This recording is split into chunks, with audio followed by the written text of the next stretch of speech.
Today I'm going to show you how to access and download a sampling form for annual crops. Simply go onto our website, which is www.nemlab.co.za. Once you are directed to the site, click on the Forms tab and then on the Annual Crops tab. Once you have done this, all you have to do is hit the print button and you're ready to go. Thanks for watching, and remember, to measure is to improve.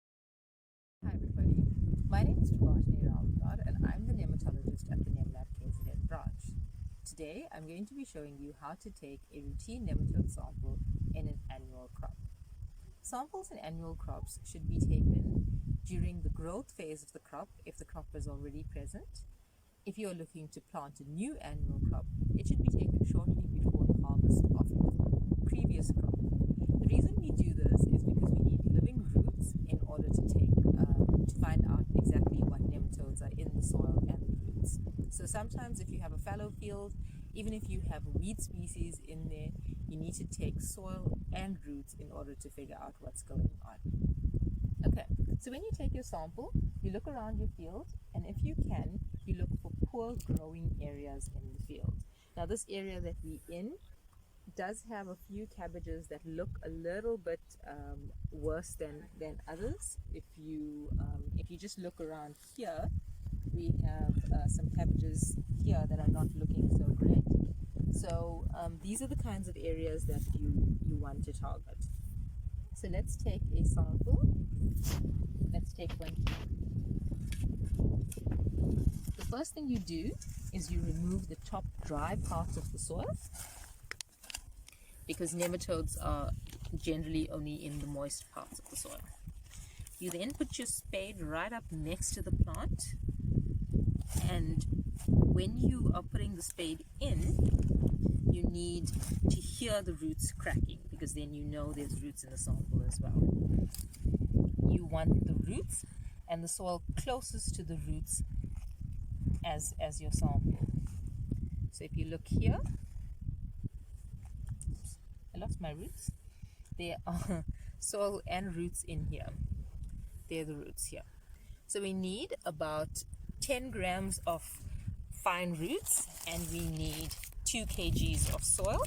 These need to go into a Ziploc bag, because Ziploc bags are the best for transporting. And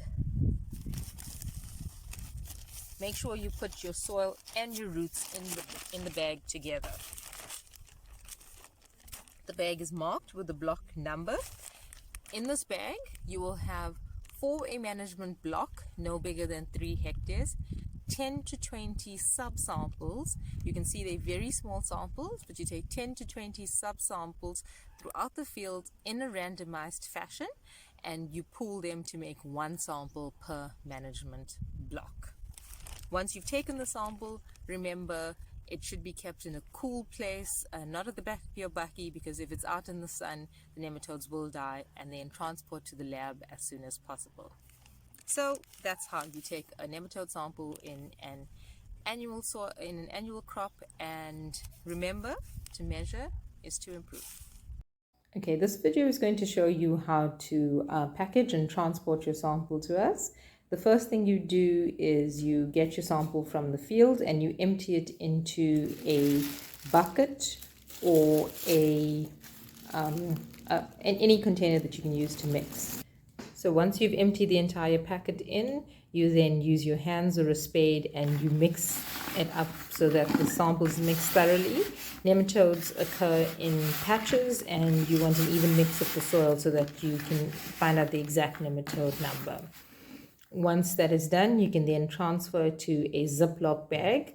Ziploc bags are recommended for transport because they transport much better and you don't lose any sample. Ensure that you have marked the details of the sample on the outside of the bag and not inside, so we can identify the samples. We only need 2 kgs of soil and about 10 grams of roots. Once you have transferred the correct amount, seal the bag nicely. Leave a little bit of air, but not too much. Then you can pack them nicely into a box. And then transfer to a cardboard box and ensure that your completed sampling form is also put into the box so that we can identify the samples, seal carefully, and mark for our address. Once they are sealed, transport to the lab immediately.